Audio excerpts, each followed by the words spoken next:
Psalm 17. Hear, O Lord, my righteous plea. Listen to my cry. Give ear to my prayer. It does not rise from deceitful lips. May my vindication come from you.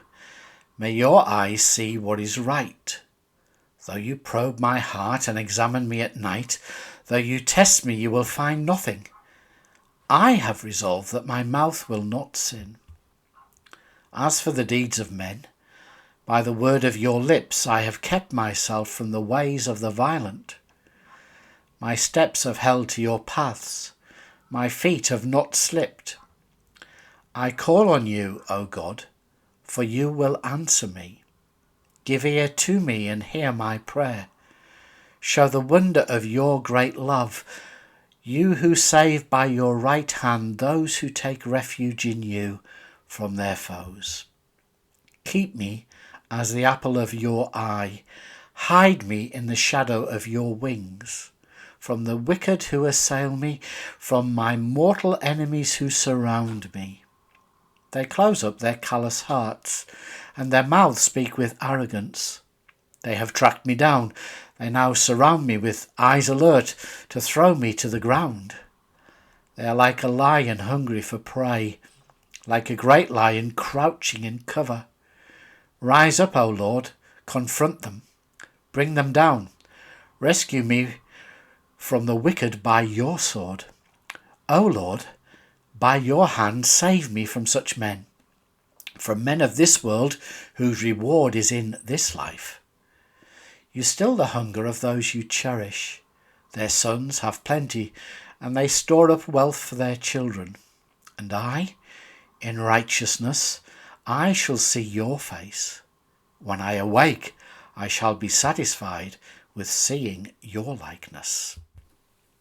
Psalm 17 is the first of 5 individual psalms in the whole book that aren't titled as psalms but are titled as prayer. Now, many psalms contain prayers or at least petitions within them. We're not sure why 5 of the psalms are singled out in this way. Perhaps it's because it signified to the director of music in the temple the kind of tune to use. Remember, psalms were meant to be sung. The Good News Bible gives this prayer the title Prayer of an Innocent Man. Well, we know that David wasn't sinless. No way would we say that. And it's not about pride or hypocrisy that David makes this prayer to God. He's relying upon God's faithfulness. And the psalmist is convinced that God has searched his heart and found no evil desire within him. He begins and ends the psalm with the words about righteousness. David wants God to examine him, to vindicate him before his enemies. Our God is a righteous judge who will give David a fair hearing. Yes, his enemies might speak evil against him to King Saul, and Saul might believe their lies, but David believed that God knew the truth. David hadn't spoken evil against King Saul, the Lord's anointed, despite all that Saul and his men had tried to do to him. He kept faithful. Not only does David ask God to examine him and search him, he asks God to keep him.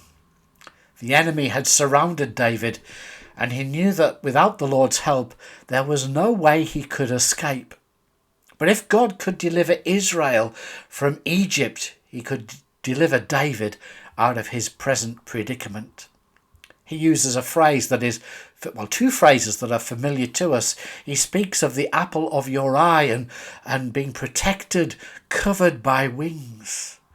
It's a reminder to God that God has said to David that he is precious to the Lord. When we think of the eye, we think of the steps we go to protect it. It's a sensitive part of our body. And David's asking God to protect him. He speaks about wings and being protected. I wonder if you get the picture there of a mother hen protecting her young. But perhaps there's another thought behind that. In the Holy of Holies, in heaven, we read about the cherubim who fly around with their wings that have eyes all over them, are able to see everything. And perhaps David's thinking about that more than picturing God as a mother hen protecting her young. Of course, either way, we believe that God is able to keep us. Not only does David talk about examining and keeping him, he wants God to rescue him. God is a redeemer who can rescue David from Saul and his army. He also asked the Lord to confront Saul, to cast him down and to use his sword to defeat them. No matter whether you feel as though you're surrounded by enemies today, you can rest in the assurance that God will rescue you. He will confront wrongdoing. He will confront evil. He will be victorious. And thank God that no matter how difficult the situation seems, no matter how much we feel as though we're surrounded by enemies, we're on the winning side. Lord, you know my heart. And I pray that when God searches your heart this day, you'll be able to say, as David said to him, that you're resolved to say no wrong, to do no wrong, and to be a person who acts out of pure and right motives this day.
May the Lord bless you and keep you.